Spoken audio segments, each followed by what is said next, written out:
За хэдүүл одоо энэ удаагийн хичээлээрээ Android утсан дээр хэрхэн build хийхийг үздэг. Файл руу ороод build settings. За Android дээр build хийх учраас Android-о сонгоод install with Unity Hub.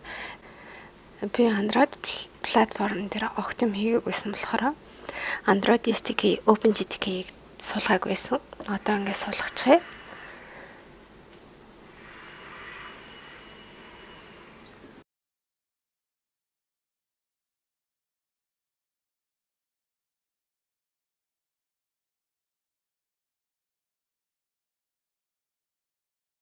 Ингээд суугаад дуусчихлаа. Одоо Switch платформ хич.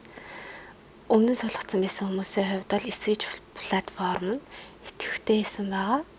За тэгээд дэлгэцээ 1080 1920-оор тохируулъя.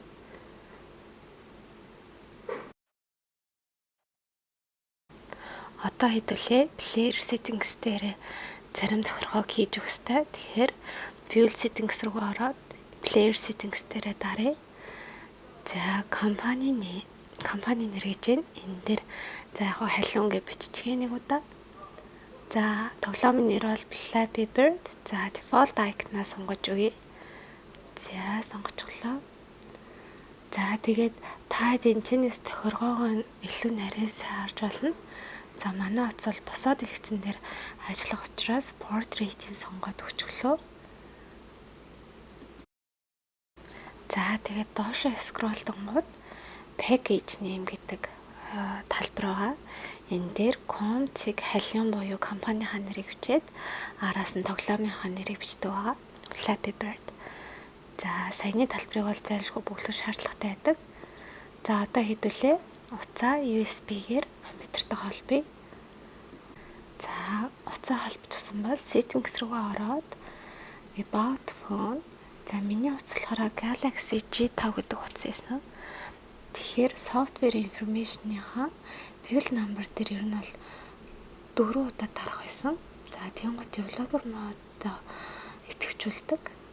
За утас болгоны хувьд өөрөөр яадаг учраас та хэд утасныхаа маркаар интернетээс хайж үзээрэй. За тэгээд developer options нь идэвхтэй гараад ирлээ. За ийшээгээ ороод USB debugging гэдгийг идэвхтэй ажиллуулчих. За тэгээд эргээд Unity руу ороод file build settings-ийг за build and run гэдгийг дарчих. За ингэм бол build хийгээд тэгээд утсан дээр ажиллуулна гэсэн үг. За тэгэхээр энд ямар фолдер татгалах вэ гэж байна. Фолдерын нэрийг Flappy Bird Android гэдээ өгчихье. За тэгээд энийг desktop ч юм уу арай нэг өөр газар хадгалвал зүгээр. Би project дотор хадгалчихлаа. Ингэж болохгүй. За no Android device connected гэсэн мессеж өгчээ. Хэрвээ та хэд ийм мессеж өгөх юм бол утсаа компьютертойгоо холбогдсон хэсгийг нэг шалгана. Хэрвээ холбогдчиход байхад ийм мессеж өгөх юм бол зарим USB-нууд зөвхөн цэнэглэх зорилттой байдаг. Тийм учраас USB-гээ солиод үзээрэй.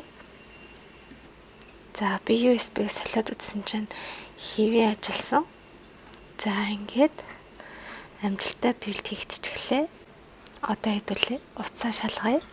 За ингээд менюс рүү оронгууд Flappy Bird гэд хэдүүлээ тоглоомны icon харагдчихэв. За энэ дээр дараад үзье. За тэгэнгүүт Unity-гийн splash screen гарч ирж байна.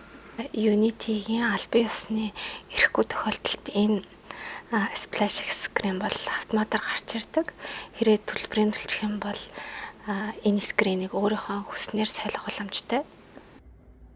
За ингээд тоглоод үзэнгүүт компьютер дээр ажилласан шигээ яг ажиллана. За ингээд хичээл маань өгөр өндөрлөж байна.